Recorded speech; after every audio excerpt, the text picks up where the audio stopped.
Chapitre 19. Le mirage du pluralisme, de Jacques Maritain à Yves Congar.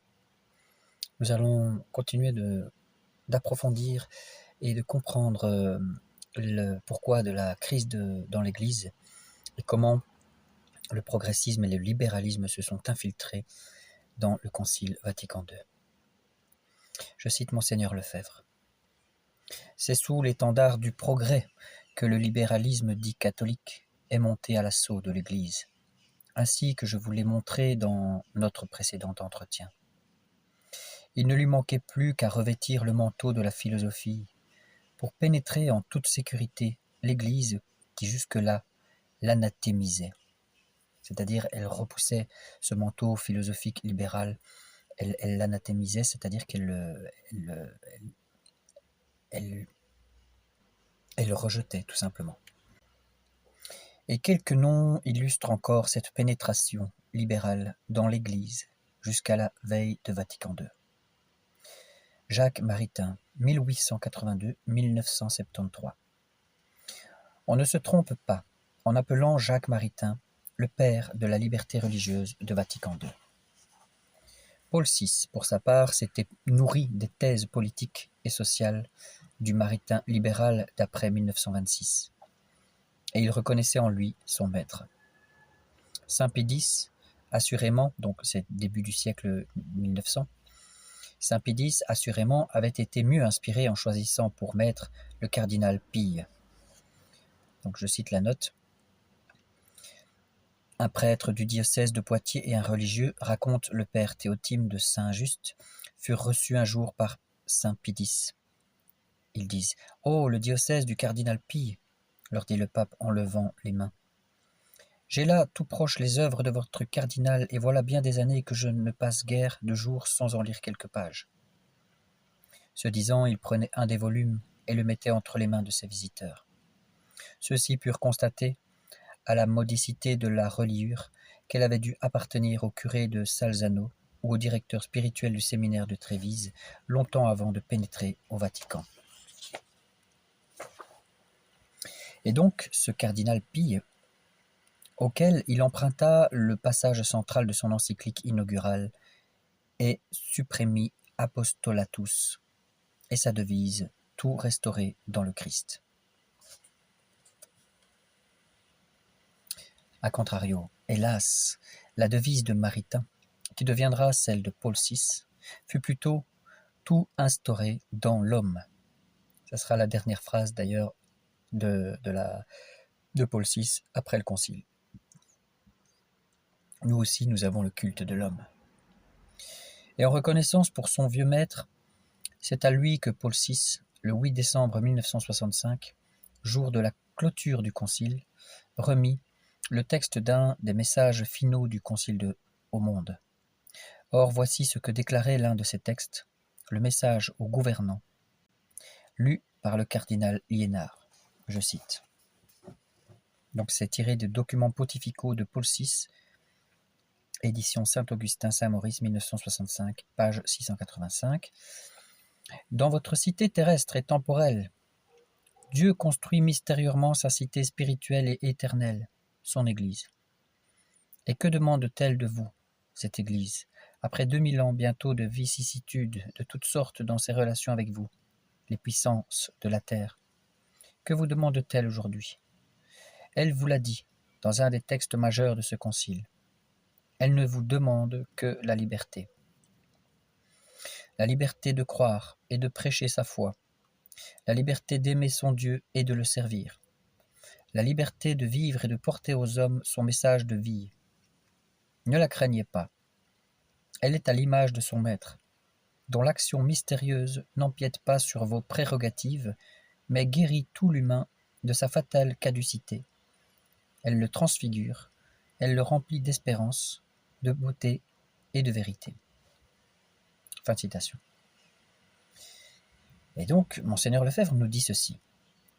Dire ce que Paul VI vient de dire, c'est canoniser la thèse maritanienne, donc de Maritain, de la société vitalement chrétienne, entre guillemets, selon laquelle, d'un mouvement progressif et nécessaire, l'Église renonçant à la protection du glaive séculier, s'émancipe de la tutelle gênante des chefs d'État catholiques et se contentant désormais de la seule liberté, se réduit à n'être plus que le levain évangélique caché dans la pâte ou le signe du salut pour l'humanité.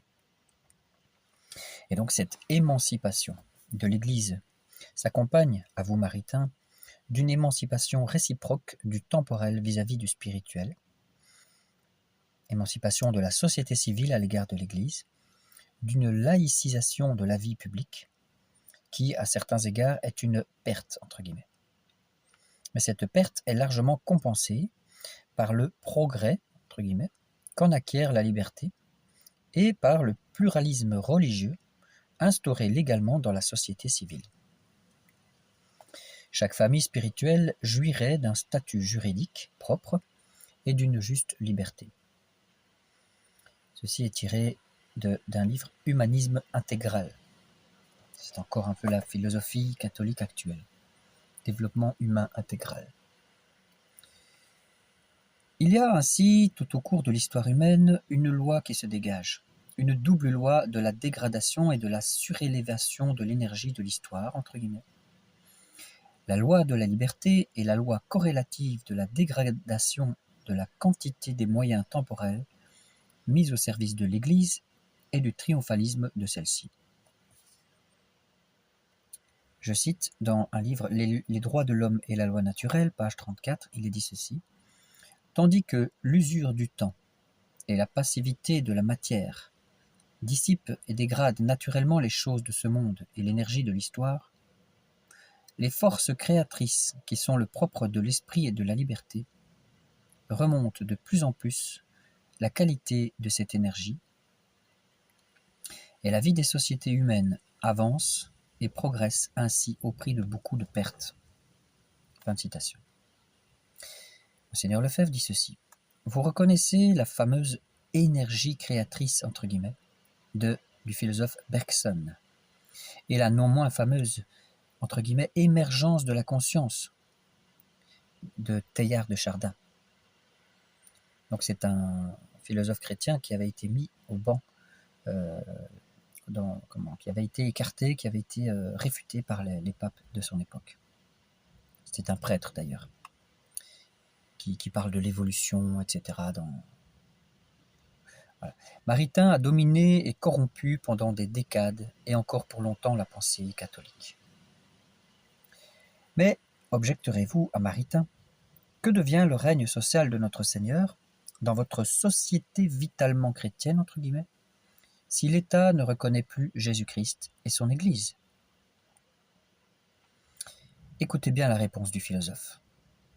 La chrétienté, ou le règne social de Jésus-Christ, est susceptible de plusieurs réalisations historiques successives, essentiellement diverses, mais analogiquement une. À la chrétienté médiévale de type sacral, entre guillemets, et théocratique, entre guillemets, que d'équivoque sous ces termes d'ailleurs, caractérisée par l'abondance de moyens temporels au service de l'unité dans la foi, doit succéder aujourd'hui une nouvelle chrétienté, entre guillemets, caractérisée, nous l'avons vu, par l'émancipation réciproque du temporel et du spirituel, et par le pluralisme religieux et culturel de la cité.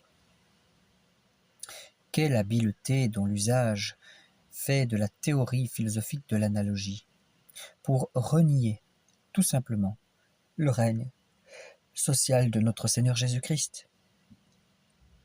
Or, que la chrétienté puisse se réaliser de manière différente dans la monarchie de Saint-Louis et dans la République de Garcia Moreno, c'est évident. Mais que la société maritanienne, donc de Maritain, la cité pluraliste vitalement chrétienne, soit encore une chrétienté et réalise le règne social de Jésus-Christ, c'est ce que je nie absolument. Notamment les encycliques Quanta Cura, Immortale Dei et Quas Primas m'assurent au contraire que Jésus-Christ n'a pas 36 manières de régner sur une société, car il règne en informant, en modelant les lois civiles d'après sa loi divine. Autre chose est de supporter une société dans laquelle il y a de fait une pluralité de religions, comme par exemple au Liban, et de faire ce qu'on peut pour que Jésus-Christ en soit quand même le pôle, entre guillemets. Mais c'est autre chose, qui est de prôner le pluralisme dans une cité encore en grande majorité catholique, et de vouloir, et c'est le comble, baptiser ce système du nom de chrétienté. Non, la nouvelle chrétienté, entre guillemets, imaginée par Jacques Maritain, n'est qu'une chrétienté moribonde, qui a apostasié et rejeté son roi. Jacques Maritain, en fait, a été ébloui par la civilisation de type ouvertement pluraliste des États-Unis d'Amérique, au sein de laquelle l'Église catholique, jouissant du régime de la seule liberté, a bénéficié d'un essor remarquable du nombre de ses membres et de ses institutions. Mais est-ce un argument suffisant en faveur du principe du pluralisme? Demandons la réponse au pape.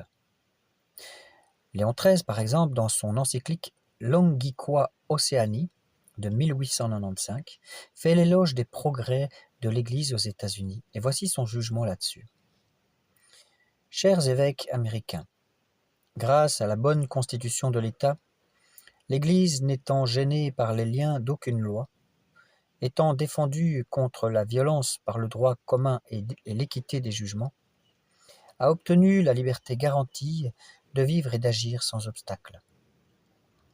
Toutes ces remarques sont vraies. Pourtant, il faut se garder d'une erreur.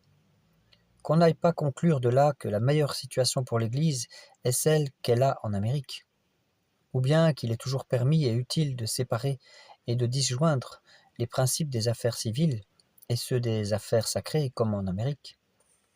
En effet, si la religion est honorée parmi vous, si elle est prospère, si même elle s'est accrue, il faut l'attribuer entièrement à la fécondité divine dont jouit l'Église, qui, lorsqu'une personne ne s'y oppose, lorsque rien ne lui fait obstacle, s'étend d'elle-même et se répand. Pourtant, elle produirait encore bien plus de fruits si elle jouissait non seulement de la liberté, mais encore de la faveur des lois et de la protection des pouvoirs publics. Fin de citation. Plus récemment, le pape Pie XII note, comme Léon XIII, que le pluralisme religieux peut être une condition favorable suffisante au développement de l'Église. Et il souligne même qu'il y a de notre temps une tendance au pluralisme.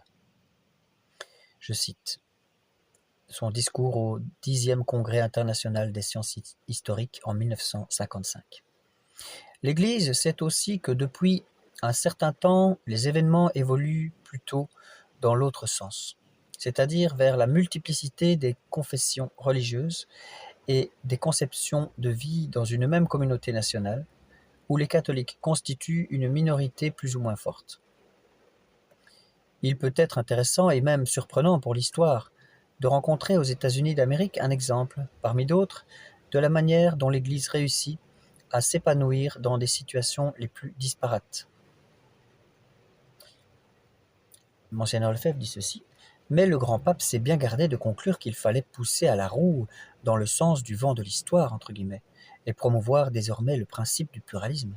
Au contraire, il réaffirme la doctrine catholique.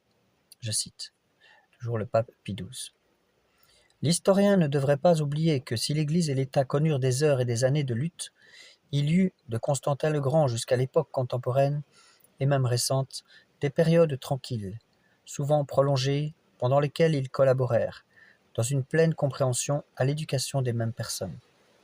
Et l'Église ne dissimule pas qu'elle considère en principe cette collaboration comme normale, et qu'elle regarde comme un idéal du peuple la vraie religion et l'unanimité d'action entre elle et l'État.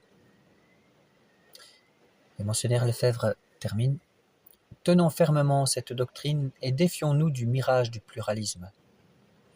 Si le vent de l'histoire, entre guillemets, avec un grand H, semble souffler actuellement dans cette direction, ce n'est assurément pas le souffle de l'Esprit divin, mais bien plutôt, à travers 2 siècles de travail de sape de la chrétienté, c'est le vent glacial du libéralisme et de la révolution.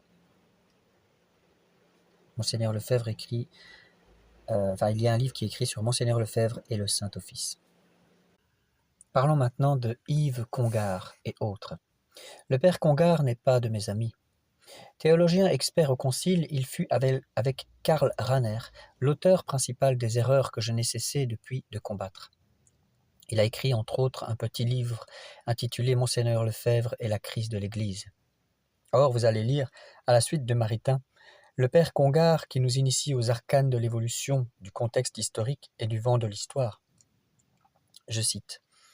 « On ne peut nier, dit-il, qu'un tel texte, c'est-à-dire la Déclaration sur la liberté religieuse, le Concile Vatican II, ne dise matériellement autre chose que le syllabus de 1864, et même à peu près le contraire des propositions 15, 77, 79 de ce document. Le syllabus défendait aussi un pouvoir temporel auquel, prenant acte d'une situation nouvelle, la papauté a renoncé en 1929.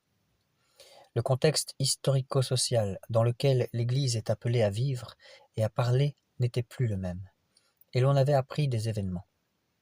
Déjà au XIXe siècle, des catholiques avaient compris que l'Église trouverait un meilleur appui pour sa liberté dans la conviction affirmée des fidèles que dans la faveur des princes. » Fin de citation. Malheureusement, pour le père Congar, ces catholiques entre guillemets ne sont autres que des catholiques libéraux condamnés par les papes. Et l'enseignement du syllabus, loin d'être dépendant des circonstances historiques passagères, constitue un ensemble de vérités logiquement déduites de la révélation et aussi immuables que la foi. Mais notre adversaire poursuit et insiste. Et je cite, « L'Église de Vatican II, par la Déclaration sur la liberté religieuse et par Gaudium et Spes, l'Église dans le monde de ce temps, titre significatif. C'est nettement situé dans le monde pluraliste d'aujourd'hui. Et sans renier ce qu'il y a eu de grand, elle a coupé les chaînes qui l'auraient maintenue sur les rives du Moyen-Âge.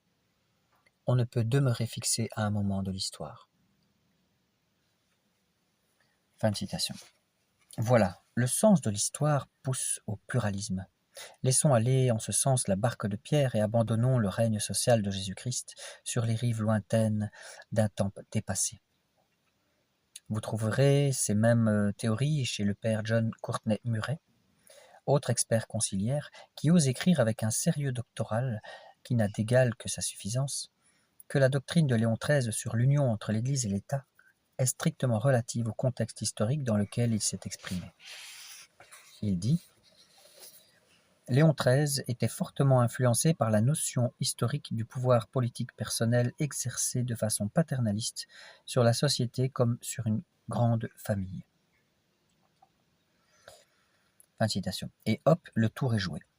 À la monarchie a succédé partout le régime de l'État constitutionnel, démocratique et social, qui nous assure, notre théologien, et Monseigneur De Smet le redira au Concile, n'est pas une autorité compétente pour pouvoir porter un jugement de vérité ou de fausseté en matière religieuse, dit-il. Laissons le père Murray poursuivre. Son œuvre propre est marquée d'une forte conscience historique, nous dit-il. Il connaissait les temps dans lesquels il vivait et écrivait pour eux avec un admirable réalisme historique et concret. On croirait lire Jacques Maritain, ses cieux historiques variés et son idéal historique concret dans l'humanisme intégral. C'est à se demander lequel a influencé l'autre. Et il continue de dire « Pour Léon XIII, la structure connue sous le nom d'État confessionnel catholique ne fut jamais plus qu'une hypothèse. » Fin de citation. Quel relativisme doctrinal ruineux! Avec de tels principes, on peut relativiser toute vérité en faisant appel à la conscience historique d'un moment fugitif, nous dit Monseigneur Lefebvre. Pie XI, écrivant Quas primas, était-il prisonnier de conceptions historiques? Et saint Paul également, quand il affirme de Jésus-Christ « Il faut qu'il règne ». Je crois que vous avez saisi. Chez Maritain, Yves Congar et consorts, la perversité du relativisme doctrinal et historique. Nous avons affaire à des gens qui n'ont aucune notion de la vérité, aucune idée de ce que peut être une vérité immuable. Et il est risible de constater que ces mêmes libéraux relativistes, qui ont été les vrais auteurs de Vatican II, en arrivent maintenant à dogmatiser ce concile qu'ils déclaraient pourtant pastoral, et à vouloir nous imposer les nouveautés conciliaires comme des doctrines définitives et intouchables.